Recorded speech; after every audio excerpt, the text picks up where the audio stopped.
Doctor साहब, सवाल आपने कहा कि ये सवाल मैं उठा क्यों रहा हूँ, वो सवाल इसलिए उठा रहा हूँ कि एक इसका बैकग्राउंड मैंने आपको अपने इब्तदाइये में दिया कि इंडिया ने क्लेम किया कि हमारी इंडिपेंडेंट फॉरेन पॉलिसी है।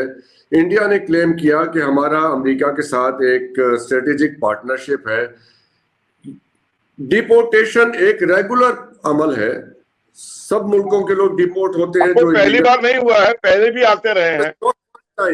But the manner in which it has been done, that is questionable, and that too prior to the visit. और फिर ये चाबहार के ऊपर ये भी ऐड कर लीजिए, इंपॉर्टेंट नुक्ता है ये। चाबहार पोर्ट जिसमें इंडिया का डायरेक्ट इंटरेस्ट था, जहां पे 209 करोड़ रुपए की वहां मशीनरी अभी पहुंचाई गई, उस पर पाबंदी लगा दी गई। आप ये भी जानते हैं कि रशियन ऑयल का तो आप भी खुद तस्करा करते रहे, you were the first person to raise this matter India के साथ।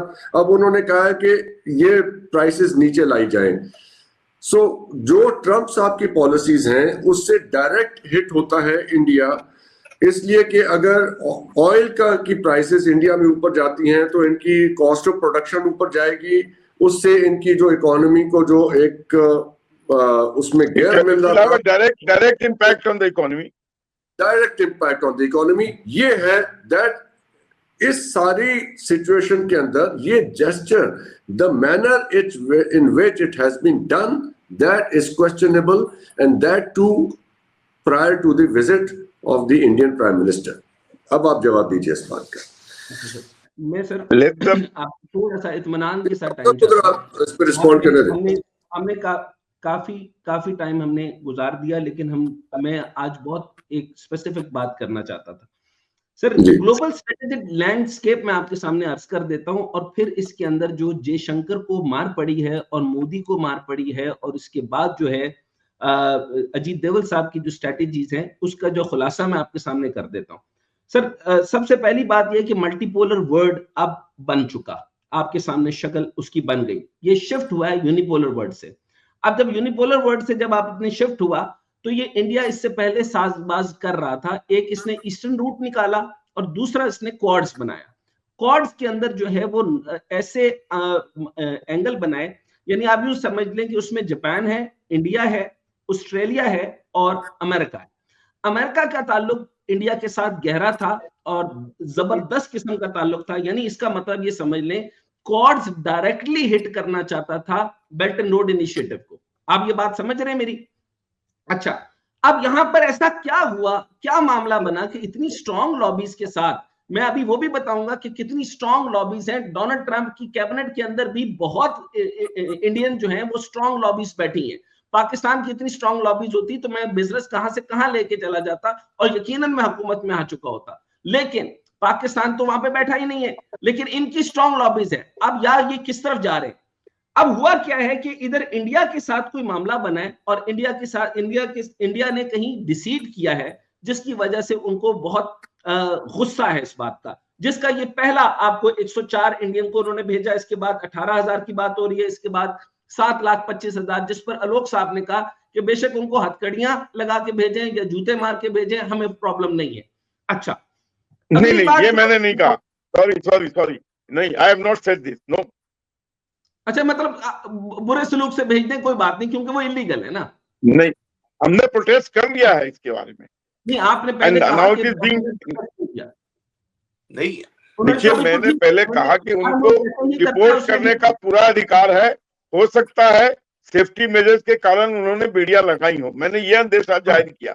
अच्छा, ठीक हो गया। लेकिन ये जयशंकर की और अमेरिकन वज़ारत ख़ारिजा की आपस में बातचीत हुई है इसके ऊपर 3-4। नहीं मैं सर, भट्टी साहब आपने आगे सारी गुफ्तगू आप ही ने संभालनी है। मैं सिर्फ और सिर्फ इस इंडिपेंडेंट फॉरेन पॉलिसी का चट्टा खोलने लगा हूं, वो जरा सुन लीजिएगा। अब ये इंडिपेंडेंट फॉरेन पॉलिसी थी नहीं, नॉन अलाइनमेंट मूवमेंट को मार पड़ चुकी है। ये बिल्कुल शिफ्ट, ये जयशंकर की बड़ी बड़ी बातें जो है वो, यानी शर्मिंदा होकर जो है ना उनको मुंह नीचे कर लेना चाहिए, क्योंकि वो फेल हो चुके हैं स्ट्रेटेजी के ऊपर।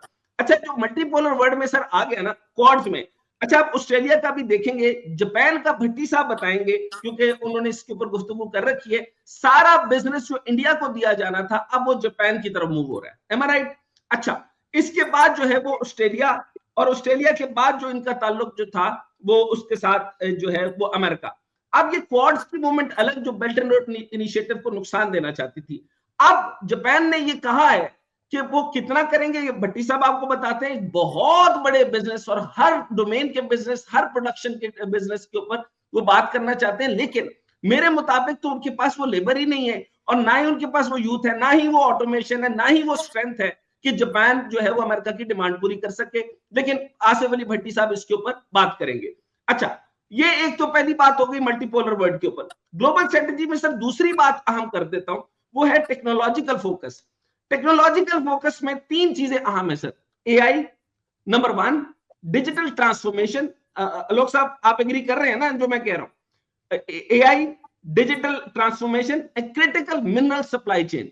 अच्छा, क्रिटिकल मिनरल सप्लाई चेन के अंदर चाइना ने तालिबान के साथ भी अच्छे ताल्लुकात बना लिए हैं, इतने गहरे ताल्लुकात कि वहां पर minerals and mine supply chain के ऊपर और लिथियम और बाकी चीजों के ऊपर और बाकी जो ईवी के अंदर यानी इलेक्ट्रिक कार्स के अंदर जो मटेरियल इस्तेमाल होता है उसकी सप्लाई चेन मजबूत तरीके से इंडिया ये चाइना के पास आ चुकी है। अच्छा, तीसरा जो है वो आता है US China rivalry.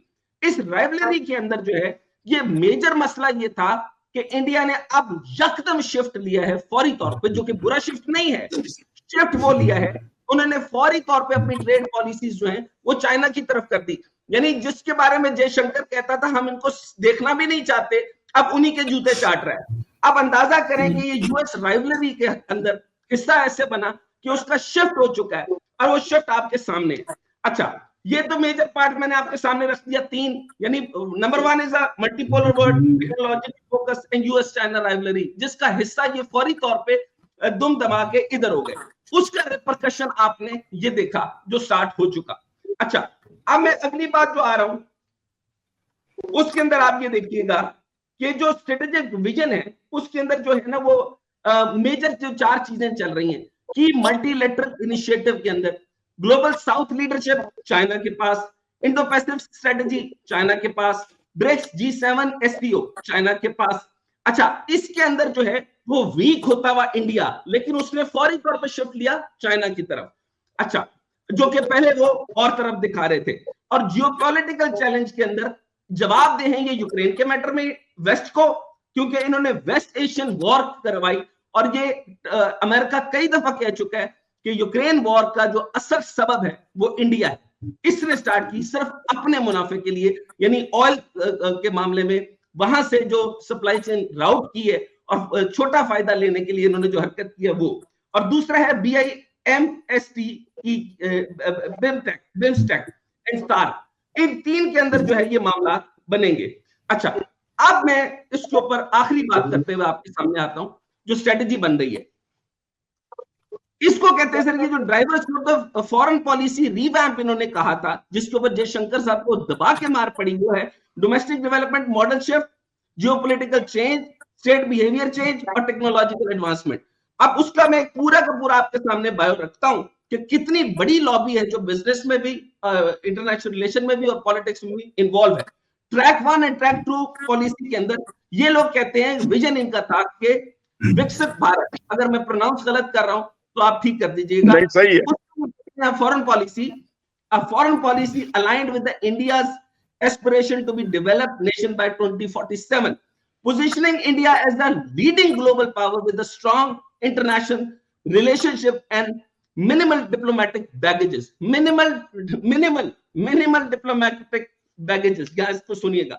And promoting the concept of Vishwa Bandhu, friend of the world. Are they friend of the world by deceiving Pakistan?